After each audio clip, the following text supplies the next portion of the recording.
Okay, so now we're asked to find a power series for the function 1 over 1 minus 3x. And so, again, our only building block right now is okay, just disappeared on me there, is our uh, power series that's based on the geometric series, x to the k. So that's the only one we have. So basically I'm changing the x into a 3x, so this is actually going to be using the third one. Right, I'm replacing my x variable with an expression involving a power of x. In this case, 3x to the first. So here we're actually using proposition 3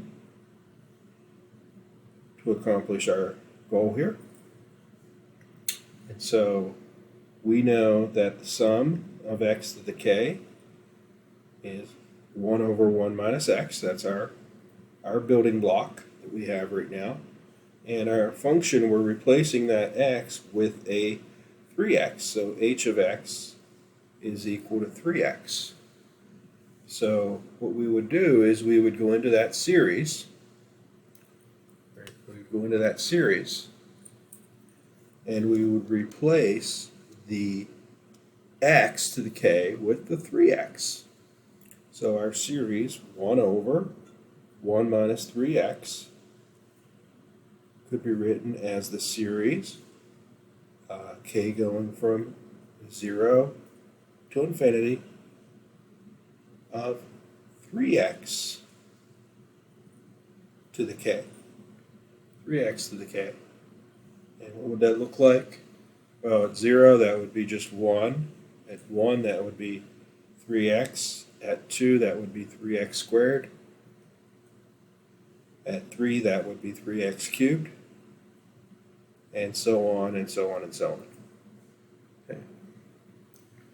So that's what it is. We can just leave it like that. There's no need to really improve upon that. I mean, you could factor it out and have 3 to the k, x to the k, if you wanted to do it that way.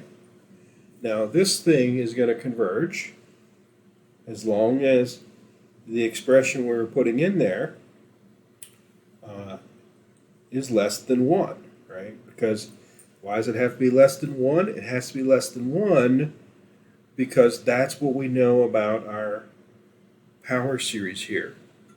Right? That's what we know about our geometric series. So 3x, absolute value of 3x has to be less than 1. We can actually just divide by the 3 and get that absolute value of x has to be less than 1/3. In other words, we're between negative 1/3 and 1/3. Okay, so that's when it's going to converge. Okay, let's just take a look here and see how that is the case. If we go in and look at the 1 over 1 minus 3x function. So if we go back here and look at that function, 1 over 1 minus 3x, that's what that function looks like, between minus 1 and 1. And again, I'm going to go down and back this off a little bit first. Maybe take a few zeros off there. And then this is going to now be 3x raised to the n power. And let's just again look at the graph. There it is. Now, remember, the original function would have converged between minus 1 and 1. But now, this is only going to converge between minus 1/3 and 1/3. So, again, kind of looking okay there for a little bit. Let me make the index bigger. So we'll go up to 100. And then you can see that here along the x-axis,